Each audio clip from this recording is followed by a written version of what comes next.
transmisión en donde lo grabamos, eso me pierde la clase. Listo. No habrá oscuridad permanente para la que está ahora en angustia. Es decir, esta es una esperanza para la nación de Israel, ya que durante los capítulos anteriores había venido diciéndole que los iba a destruir, que los iba a derrotar, que los iba a mandar al destierro, que nunca más iban a tener memoria, ¿cierto? Le había dicho cosas bastante graves y hasta este texto viene como la esperanza. Entonces la esperanza viene después de que el Eterno les especifica por qué y a causa de qué Él los va a destruir. Continuamos. No habrá oscuridad permanente para la que está ahora en angustia. ¿Quién está ahora en angustia? La nación de Israel, pero puntualmente la casa de Israel, ¿sí? Tal como la primera vez que le vino ligera aflicción a la tierra de Zabulón y a la tierra de Neftalí. ¿Dónde está ubicado? Ahora sí, Zabulón y Neftalí. Ahí lo pueden ver en el mapa que tenemos en el material, Zabulón y Neftalí. Voy a colocar un poquito más de zoom aquí para que se pueda ver. Zabulón y Neftalí están ubicados en la parte norte, ¿cierto? Del mapa, ahí lo encontramos con, puse la versión en inglés, bueno, Neftalí en la parte de arriba, y luego cercano a la tierra de Neftalí está Zabulón. ¿Sí lo vimos ahí?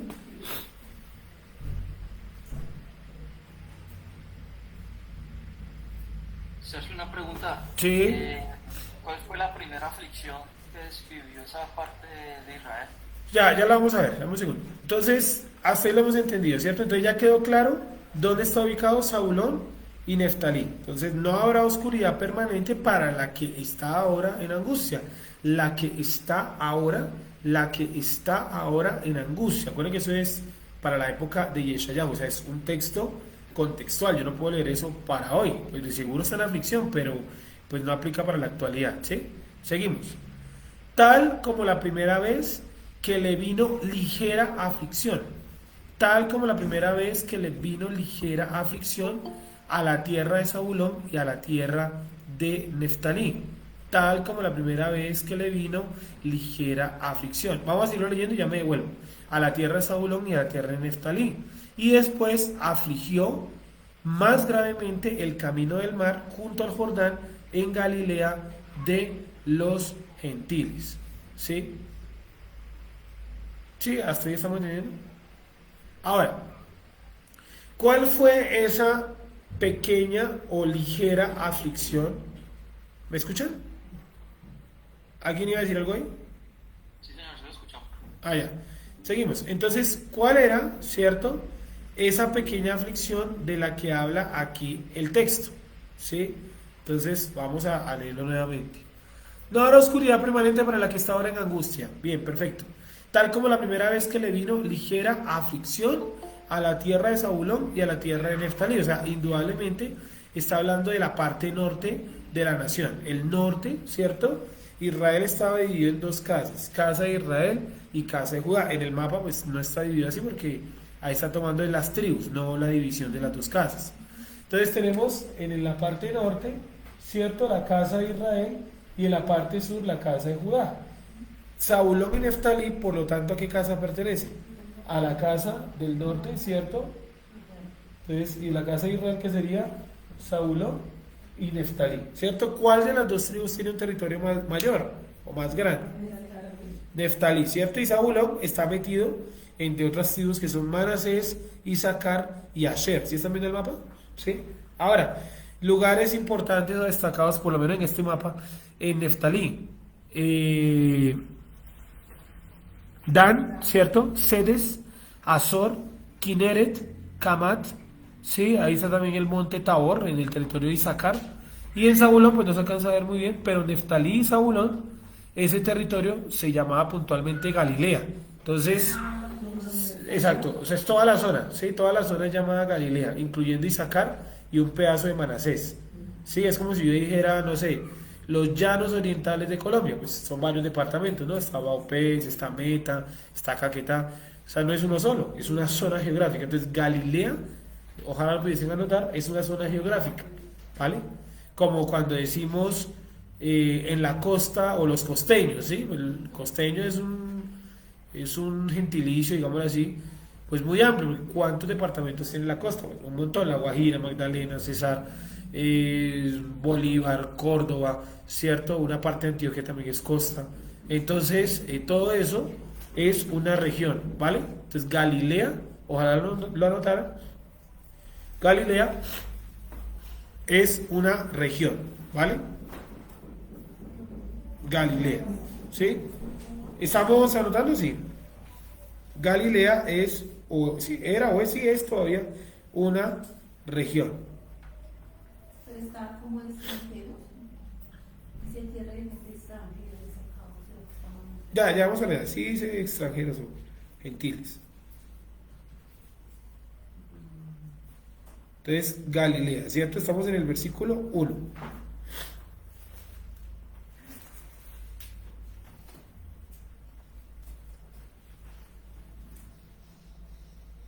Sí, estamos escribiendo, ¿cierto?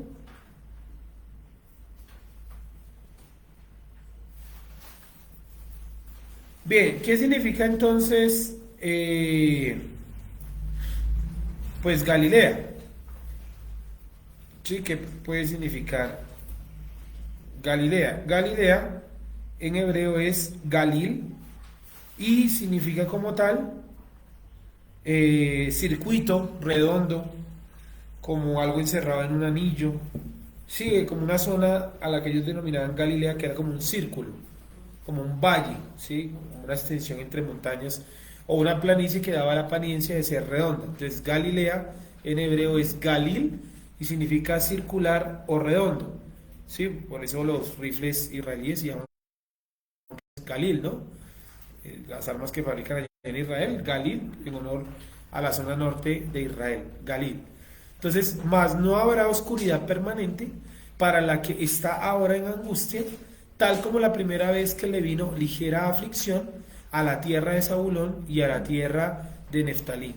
Y después afligió más gravemente el camino del mar junto al Jordán en Galilea de los gentiles. Entonces, ¿cuál fue?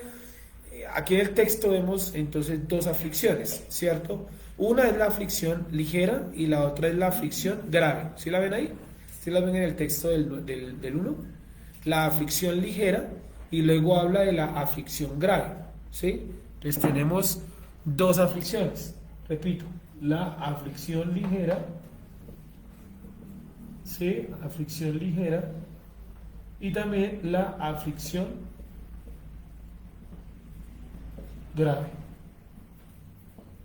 ¿Sí? Aflicción ligera y aflicción grave. ¿Listo? Hay dos aflicciones. Entonces, la pregunta de Darío, ¿cierto? ¿Cuál es la aflicción ligera? Nos llevaría también a otra pregunta y es ¿cuál es la aflicción grave? Entonces dice, tal como la primera vez que le vino ligera aflicción a la tierra de Zabulón y a la tierra de Neftalí, y después afligió más gravemente el camino del mar junto al Jordán en Galilea de los gentiles. En la Reina Valera, pues dice algo muy similar, ¿cierto? Bueno, aquí cometí un pequeño error, eso era lo que estaba verificando acá en el hebreo. Cometí un pequeño error en la hoja, ¿vale? Vamos a corregirlo. No era después afligió, era después afligirá, ¿sí? Después afligirá. Corrijámoslo, por favor. Después afligirá. Me quedó en pasado, pero no, está mal, porque miren, incluso que la Reina Valera sí coloca llenará de gloria, o sea, está en futuro. Estaba en futuro, yo me equivoqué, lo coloqué en pasado. Después afligirá. Después afligirá. ¿Listo? Corríjalo, por favor. ¿Ya lo vieron dónde está el error? ¿Sí? En el 1, ¿no? En la versión en español dice después afligió. Hay que corregirlo y es afligirá. Noten ustedes que incluso en la Reina Valera, buenos días, incluso en la Reina Valera colocaron la expresión llenará. Está en futuro. ¿Listo? ¿Estamos más o menos claros hasta ahí? Les voy a volver a leer el texto para que sepan cómo quedó. Mas no habrá oscuridad permanente para la que está ahora en angustia, tal como la primera vez que le vino ligera aflicción a la tierra de Zabulón y a la tierra de Neftalí, y después afligirá más gravemente el camino del mar junto al Jordán en Galilea de los gentiles. Entonces ahí tenemos, repito, dos aflicciones, una ligera y una grave. Una que ya había llegado porque dice que le vino ligera aflicción y otra que todavía no había llegado. O sea, esta, la primera, la aflicción ligera, ya había llegado, sí, en aquellos días. Mientras que la grave todavía no había llegado en aquellos días. Y eso entonces pues abre mucho el panorama, porque nos da a entender que lo que le está pasando a la casa de Israel, puntualmente a Zabulón y Neftalí, la invasión que están sufriendo, pues era algo ligero según el Creador. Y iba a venir algo...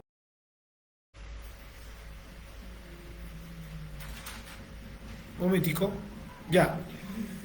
Entonces, el texto aquí nos dice, ¿verdad?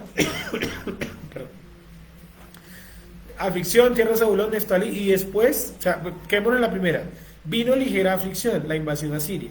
Sin embargo, en el capítulo anterior había dicho que la invasión a Siria iba a ser muy grave, pero aquí en el 9 ya la baja un poquito de tono y dice, esa es una aflicción, pero es una aflicción como ligera, es una aflicción ligera. Es decir, que para el Creador lo que pasó en la casa de Israel era algo ligero, o sea, iba a venir algo peor. ¿Y qué era lo peor? Aquí está el relato, dice, y después afligirá más gravemente el camino del mar junto al Jordán en Galilea de los gentiles. Es decir, iba a venir otra invasión que iba a montar su centro de operaciones en Galilea de los gentiles. ¿A qué hace referencia entonces esta aflicción grave? Ya dijimos que la aflicción ligera era la invasión a Siria. Ahora nos queda abrir entonces cuál sería la aflicción más grave. ¿Qué creen ustedes que puede ser? No sé, Sergio, si los de los griegos o la de los romanos. ¿Vale? ¿Alguien tiene alguna otra opinión? ¿Qué dice de los griegos o los romanos?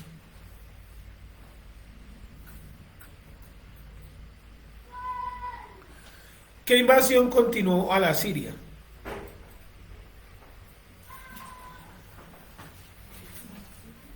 Sí, eso lo vimos hace un tiempo. Incluso yo coloqué aquí, ¿cierto? Hace 8 días alguien me preguntó y yo lo recordé acá. Dijimos que las invasiones eran a Siria, luego venía otro pueblo, luego sí venían los persas, dame un segundito, luego venían los griegos y los romanos. Dime. Tiene que ver con la profecía de Daniel, con la del ¿qué? Bueno, no es un cordero, un caballito, de un cuerno, que ese era pues Alejandro Magno que mandó unos generales a invadir parte de la nación de Israel. Vale, no, ahí estás pasado un poquito de años, o sea, estás en otra invasión, sí, sí, o sea, lo que tú dices, citando a Daniel, sí pasó, pero no es esta aflicción de la que habla acá, que es gravemente. Entonces, después de la invasión a Siria, viene la invasión neobabilonia. Sí, no se la vaya a olvidar. Es decir, que la aflicción grave es la invasión de los neobabilonios. ¿Por qué se le llama neobabilonia? Vamos a explicarlo, ¿vale? Resulta que para nosotros, ¿verdad? El Centro de Estudios Hebreos Teroa y cada uno de nosotros, particularmente a mí, que me gusta mucho la historia, me gusta como puntualizar bien los temas, ¿sí? Y si uno dice Babilonia, uno va y lee la Biblia y dice Babilonia, ahí no dice Neobabilonia. Pero si uno lee Neobabilonia, perdón, si uno lee Babilonia o si uno se queda con Babilonia, va de pronto a presentar un problema después de investigación, que usted va a buscar la invasión Babilonia en libros de historia y no la va a encontrar. Va a encontrar en la Neobabilonia, ¿sí? Digamos que Babilonia, voy a colocar aquí una B, ¿cierto? Babilonia tuvo por lo menos 3 etapas, ¿sí? Que fue la Babilonia fundacional con Nimrod, ¿cierto? En la cual se construye la ciudad de Calne, Nínive, eso lo dice el libro de Génesis, ¿cierto? Calne, Nínive y se me olvidó el nombre de la otra, son 3 ciudades. Y sus villas, ¿sí? Que son Ur, Arad, ¿sí? Las pequeñas ciudades que rodean. ¿Se dan cuenta? Estaba Babilonia, estaba Calne y estaba Nínive, ¿sí? Y alrededor de estas ciudades había como pequeñas villas. Igual que acá, no sé, pongamos Bogotá, Medellín y Cali. Entonces alrededor de Bogotá está Soacha, alrededor de Medellín está Bello, Envigado, y alrededor de Cali está Palmira, no sé qué más quedará por ahí, Tuluá, ¿cierto? Que rodean la ciudad de Cali. ¿Estamos? O que rodean la ciudad de Bogotá, o que rodean la ciudad de Medellín. Entonces, lo mismo, eran las 3 ciudades principales, Babilonia, Nínive y Calne. Sí, miremoslo un momentico en el texto de la Reina Valera. Está en Génesis, no sé en qué texto está. Debe estar por allá como en el 10, es después del diluvio. En el 10 más o menos como el 15, por ahí más o menos debe estar. Vamos a buscarlo acá también.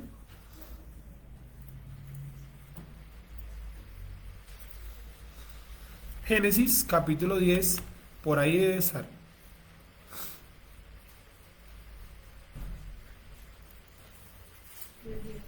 10:10 dice, y así, y fue el comienzo de su reino Babel, Erec, Akkad y Calne en la tierra de Sinar. De esta tierra salió para Asiria y edificó Nínive, Rehobot y Cala. ¿Sí?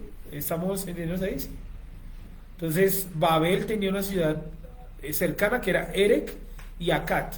Calne, que era otra gran ciudad, y luego Nínive. O sea, miren ustedes cómo está el texto. Dice que él edificó, o en el 10, ¿estamos en el 10? Génesis 10:10. Dice, fue el comienzo de su reino Babel, Erec, Akkad y Calne. ¿Sí? Entonces, Babel era una ciudad grande, Erec y Akkad eran las villas cercanas. Luego construye Calne. Luego va a Siria y edifica Nínive. Y junto a Nínive, o cercano a Nínive, Rehobot y Cala. ¿Sí?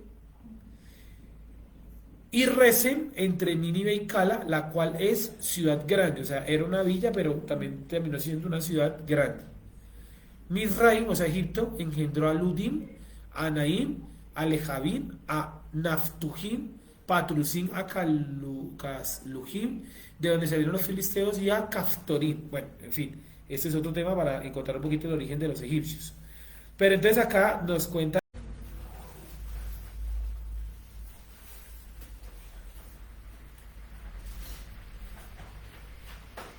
Listo, 9:1. Saludamos a todos los que nos acompañan presencial y virtual. ¿Listo? Dice de la siguiente manera el 9:1, vamos a leerlo hasta el 3. 9:1 hasta el 3. Dice de esta manera, mas no habrá oscuridad permanente para la que está ahora en angustia. Estoy leyendo la versión que tenemos aquí en nuestra pantalla. Tal como la primera vez que le vino ligera aflicción a la tierra de Zabulón y a la tierra de Neftalí, y después afligió más gravemente el camino del mar junto al Jordán en Galilea de los gentiles. El pueblo que caminaba en oscuridad ha visto la luz grande, los que habitan en tierra de sombra de muerte, luz resplandeció sobre ellos. Multiplicaste la gente, pero no incrementaste la alegría. Se alegrarán en tu presencia, se regocijarán como en la siega, alegría como cuando reparten despojos. Y con eso vamos a hacer la clase del día de hoy, del 1, repito, hasta el 3. ¿Listo?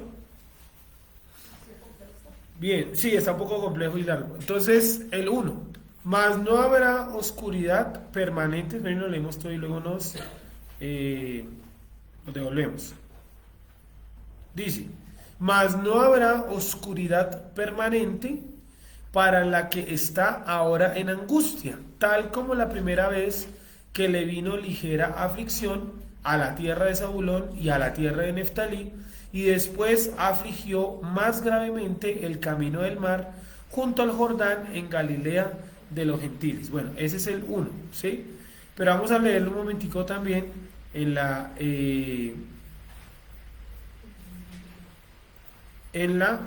versión Reina Valera.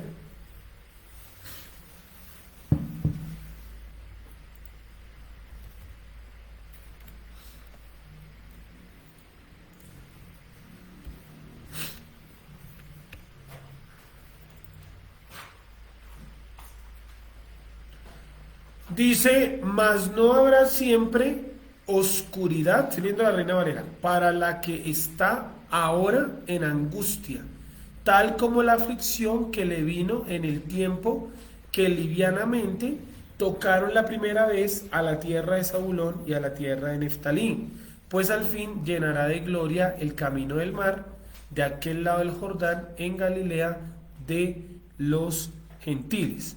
pero ahí encontramos ya una diferencia en el texto, ¿cierto? En la versión Reina Valera colocaron algo así como llenará de gloria el camino de los gentiles, que llenará de gloria el camino del mar, y en la versión pues más cercana al hebreo dice es y después afligió más gravemente el camino del mar junto al Jordán en Galilea de los gentiles, ¿sí? Entonces todo esto es un contexto y tiene que ver con Yeshua porque incluso en las versiones de físicas, ¿verdad? Hay, en la Biblia física hay algunos textos que lo envían al Nuevo Testamento, ¿cierto? O sea, el 9.1 está referenciado creo que en Mateo.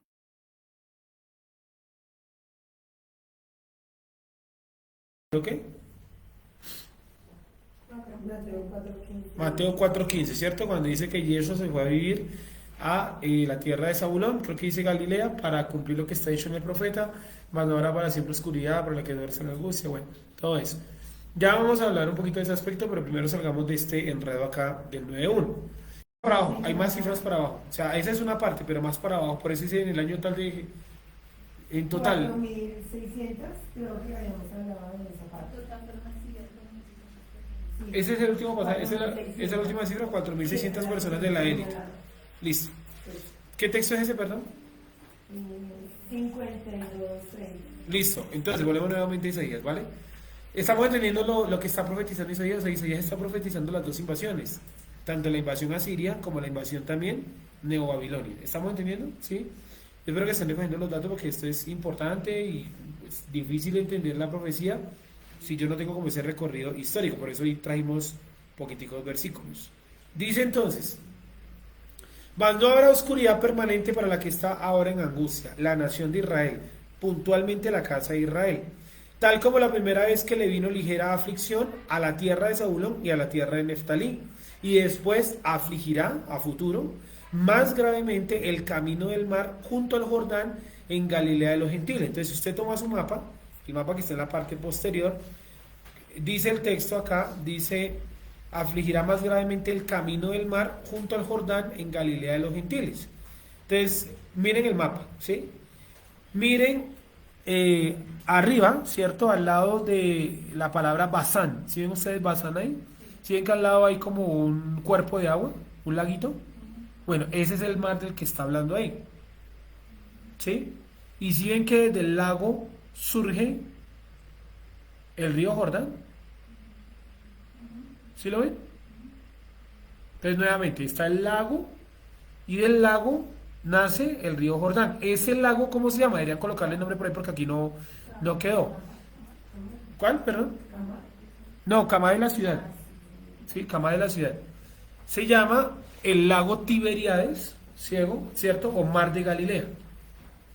Mar de Galilea o lago Tiberíades. Cualquiera de los dos, principalmente Mar de Galilea. ¿Se acuerdan que Jesús hizo muchos milagros en el Mar de Galilea? Se la pasaba por ahí y los discípulos pescaban y todo ahí. Mar de Galilea o lago Tiberíades. Los romanos le colocaron Tiberíades en honor a Tiberio, un emperador. Entonces, Mar de Galilea o lago Tiberíades, con B larga. Entonces, Mar de Galilea o lago Tiberíades. ¿Sí lo vimos en el mapa? ¿Sí? ¿Sí lo están viendo todos ahí? ¿Ya le colocaron el nombre en el mapa? ¿Sí? Hay que ponérselo porque son puntos importantes. O sea que cuando Yeshua estaba en el lago Tiberíades, o en el mar de Galilea, miren lo lejos que estaba de Jerusalén. Busquen Jerusalén ahí en el mapa. ¿Sí o no? Jerusalén está ubicado en el límite entre Benjamín y Judá. La parte central del mapa, donde dice Judá, arriba de Benjamín. Y dice Jerusalén, ¿sí lo ven? Miren ustedes lo lejos que se ubicaba Yeshua de el lago de Jerusalén. Estaba supremamente lejano, ¿cierto?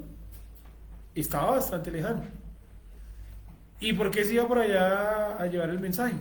Porque los fariseos tenían un control muy estricto en Jerusalén.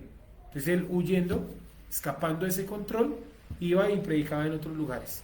Y por eso luego cuando va a Jerusalén, ¿qué dice? Oh Jerusalén, si en ti se hubieran hecho, si en Tiro y en Sidón se hubieran hecho los milagros que en ti se hicieron, ¿cierto? De seguro se arrepentirían, pues sí, parafraseando. ¿vale? Continuemos entonces, para que se hagan una idea, ¿vale?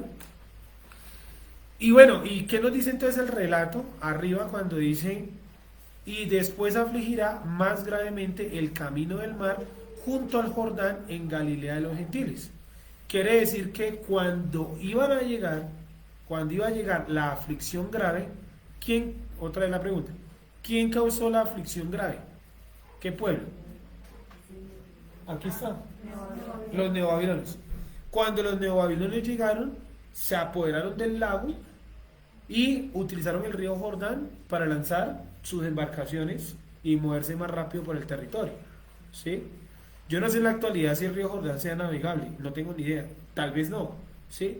Pero en la época antigua sí era navegable, o sea, yo podía meter, pues tal vez no un buque de guerra, pero sí un barco con soldados para movilizarlos más rápidamente, evitarse la caminada por el desierto, ¿sí? Como el Magdalena aquí en Colombia, el Magdalena hoy en día no es navegable, pero los españoles conquistaron todo el país navegando por el Magdalena, llegaban hasta Girardot, y en Girardot, ¿cierto? Aquí cerca de Bogotá, caminaban o tomaban caballo hasta prácticamente el salto del Tequendama, ahí tenían una base y de ahí llegaban y conquistaban Bogotá y bueno, etcétera, etcétera, ¿sí? Entonces, ¿me hago entender hasta ahí? ¿Sí? Continuamos. Mas no habrá oscuridad permanente para la que está ahora en angustia, tal como la primera vez que le vino ligera aflicción a la tierra de Zabulón y a la tierra de Neftalí, y después afligirá, o sea, en el futuro de Isaías, todavía no, después afligirá más gravemente el camino del mar junto al Jordán en Galilea de los gentiles. La invasión babilonia se apodera del lago, coge toda esa zona y utiliza el río para enviar a sus tropas. ¿Estamos? ¿Quedó claro el capítulo número 1? El versículo número 1, perdón. Seguimos con el 2. El pueblo que caminaba en oscuridad. ¿Cuál es ese pueblo que caminaba en oscuridad?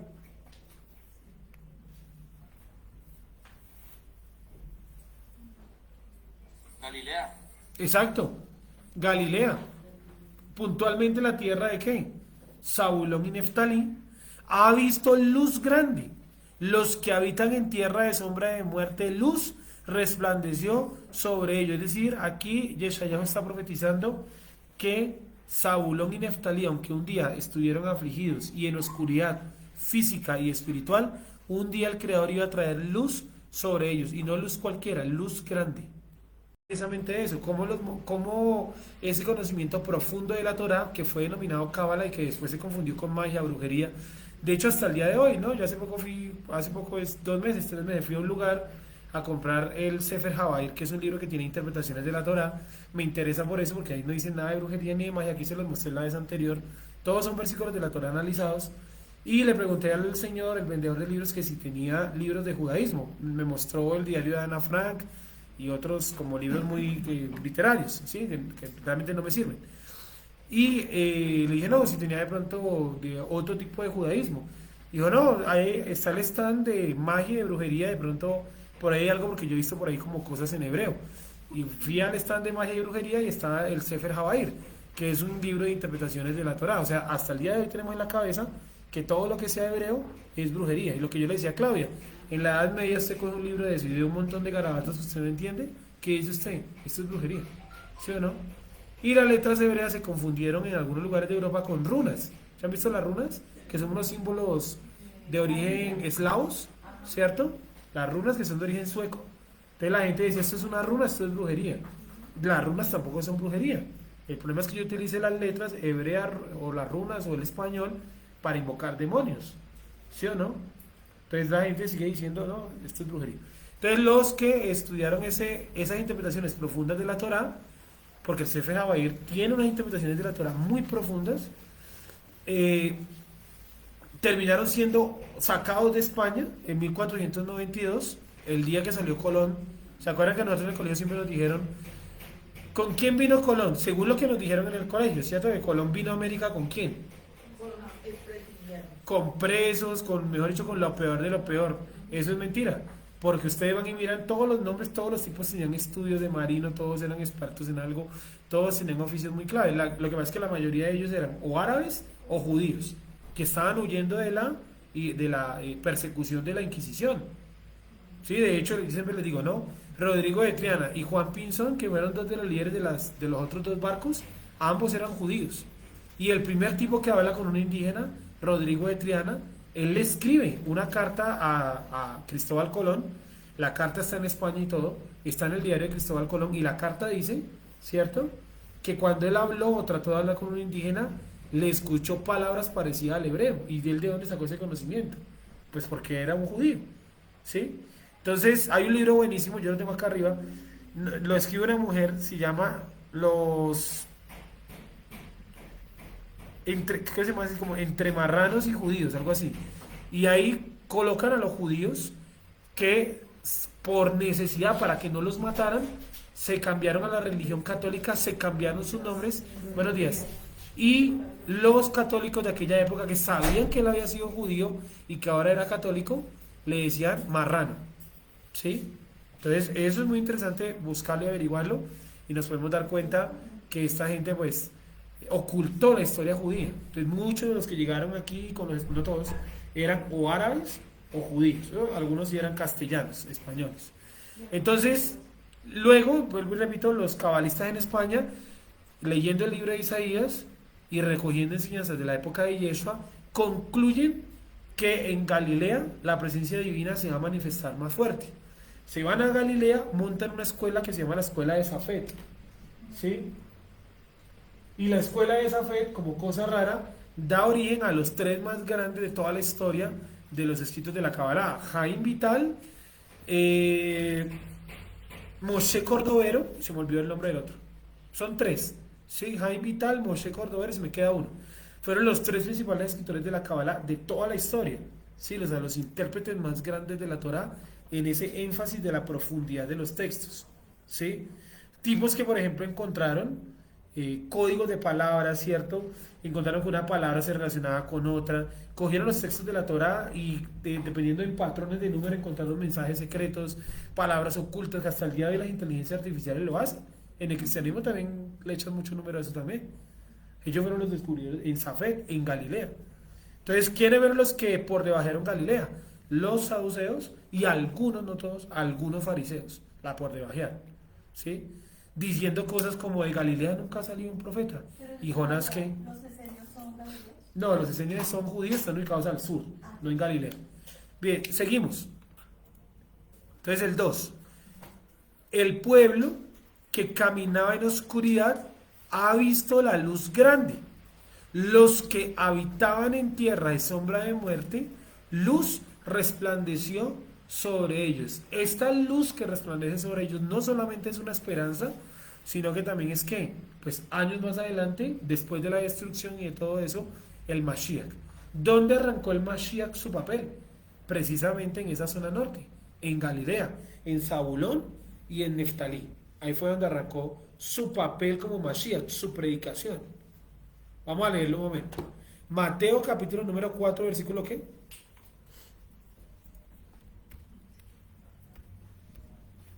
Mateo 4,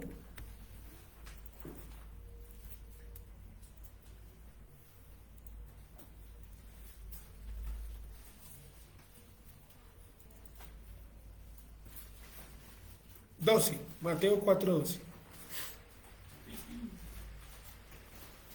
En el 11, ¿cómo decirlo? Los especialistas de la cultura farisea afirman que en el 11, o sea, del 1 al 11, Yeshua hace su iniciación como rabino, ¿sí? Que era, por lo general, apartarse de un lugar y ayunar y meditar durante un buen tiempo. Pues en el 11 encontramos que él llevaba en ayuno y en oración, ¿cuánto tiempo? 40 días y 40 noches. ¿Sí lo estamos viendo ahí en el texto? Sí. Y luego, terminada una vez la aflicción que le vino de parte de Satanás, empieza de una vez su mensaje. Miren el 12. Mateo 4:12. Dice: cuando Yeshua oyó que Juan estaba preso. ¿Cuál Juan? El Bautista. Claro, aquí todavía no conocía al discípulo Juan. Cuando Yeshua, además no tendría por qué estar preso Juan, porque él era un saduceo, era un amigo de los que tenían el poder. Tanto que cuando muere Yeshua, cuando lo están enjuiciando, el único que entra como si fueran todos parceros de Juan, ¿sí o no? Cuando Yeshua oyó que Juan estaba preso, volvió a Galilea y dejando a Nazaret, un sector de Galilea, vino y habitó en Capernaum, ciudad marítima en la región de Zabulón y Neftalí. Es decir, Capernaum y Nazaret están ambos como tal en Galilea, pero Capernaum está más cerca del mar, ¿sí? Ciudad marítima, no el mar Mediterráneo, sino ¿cuál mar? El mar de Galilea o el lago Tiberíades, ¿sí? ¿Me estoy haciendo entender?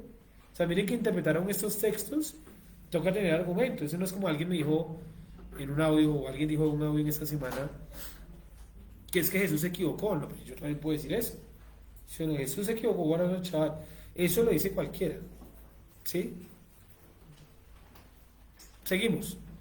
Y dejando a Nazaret, vino y habitó en Capernaum, ciudad marítima en la región de Zabulón y Neftalí, para que se cumpliese lo dicho por el profeta Isaías cuando dijo: tierra de Zabulón y tierra de Neftalí, camino del mar al otro lado del Jordán, Galilea de los gentiles, el pueblo asentado en tinieblas vio gran luz, y a los asentados en región de sombra de muerte, luz les resplandeció. Entonces, los intérpretes de la Torá, de la corriente de la Kabbalah, dijeron lo mismo: en Galilea hay una gran manifestación. De hecho, el Zohar, el escritor del Zohar, Moshe de León, dice que él encontró los folios para completar el Zohar, los encontró en Galilea, en una cueva que era llamada la cueva de Shimon Bar Yochai, ¿sí? O sea que en Galilea, hasta la Edad Media, se le consideró un lugar muy importante para la nación de Israel. Hoy en día no tanto, porque hoy en día en esa parte está ubicado, ¿qué? La autoridad musulmana, ¿cierto? Está ubicado, bueno, esos tipos, Transjordania, ¿sí? Es un país ahí de los palestinos, ¿sí? Más o menos. Seguimos. 17, y este creo yo que es el texto clave de este pasaje. Desde entonces comenzó Yeshua a predicar y a decir: arrepentidos, porque el reino de los cielos se ha acercado. Andando Yeshua junto al mar de Galilea, ¿sí se dan cuenta? Vio a dos hermanos, Simón llamado Pedro y Andrés su hermano, que echaban la red en el mar porque eran pescadores. ¿Sí? ¿Estamos claros hasta ahí? ¿Quiénes vivían en Galilea? La gente de bajos recursos. Pescadores, carpinteros, obreros. Gente que tenía muy bajos recursos iba a vivir a Galilea. ¿Por qué? Los impuestos eran menores, no estaban los soldados romanos día y noche pendientes de lo que usted hacía, tampoco estaban los saduceos, que eran los soplones del barrio. Cualquier cosa que usted hacía en contra de Roma lo delataban, ¿sí? Es decir, eran una zona más bien como tranquila, y yo creo que por eso Yeshua pues lleva el mensaje allá, porque es una zona tranquila donde no tiene la autoridad saducea ni romana encima. ¿Hasta ahí estamos comprendiendo más o menos este punto? Dice de la siguiente manera: el pueblo que andaba en tinieblas vio gran luz. Me devolví, perdón.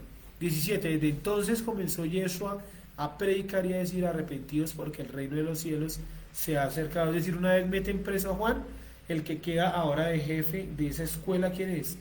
Yeshua. Y traslada su centro de operaciones a la parte norte. Y miren lo interesante de lo que hace. Lo primero que hace es reclutar gente que le ayude. Y recluta a Simón llamado Pedro y a Andrés su hermano. Y en el 19 dice: y les dijo: venid en pos de mí y os haré pescadores de hombres. Ellos entonces, dejando al instante las redes, le siguieron como robots. Sí, o sea, usted está en su casa, en la calle, ahí al frente de su casa, pasa un loquito y le dice: bueno, ahora sígame porque yo lo haré pescador de hombres. Usted deja todo y se va con él. O sea, así lo pintan, ¿sí o no? Y dice: es que Jesús, dice la gente, es que Jesús tenía un poder de convencimiento terrible. No, ¿cuál poder de convencimiento? Es que ellos ya sabían quién era Yeshua. Ya sabían qué era lo que él predicaba. ¿Sí o no? Y cuando él le dice: síganme, ellos ya sabían qué era lo que...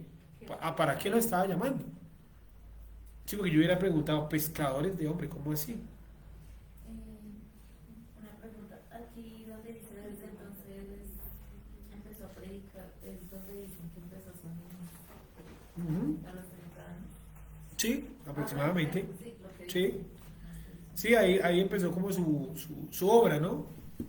Su predicación, como dice acá en el 17, que empezó a predicar. Y miren su predicación, ¿no? Arrepentidos porque el reino de los cielos se ha acercado. Bueno, o sea, está cercano más bien. Seguimos. Vamos a volver nuevamente a Isaías. El 2, el pueblo que caminaba en oscuridad. ¿Por qué estaban en oscuridad? No tenían conocimiento. Y Yeshua fue y llevó ese conocimiento, esa luz. ¿Sí? ¿Estamos claros? Ha visto luz grande. Los que